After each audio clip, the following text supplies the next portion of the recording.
How to change the quick panel settings swipe down after the One UI 7.0 update. So for example, after the update, when you pull down from the middle, it's going to either be the notifications one here, and sometimes you want everything to pull down together instead of swiping from the right for this here and swiping from the left for the notifications. If you want both of them to be together at the same time, just like the good old One UI 6.0 and under, you'll go into the quick access like this here. Make sure you are into this part here like that.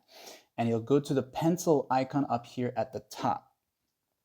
And in this view mode here, I'll bring this down a little bit so you can see it. You will see panel settings right up here at the top left, this one here. When you tap on it, you will be taken to this part here. And you can see it tells you right here, separate or together. When it's set to separate, that would be the left for notifications, right for quick access panel and toggles. But if you put it together now, you'll see that it's going to appear like this here. And from now on, if you pull down from here or anywhere, you will get access to the quick panel and notifications together at the same time. And if this video helped you out in any way, like and sub.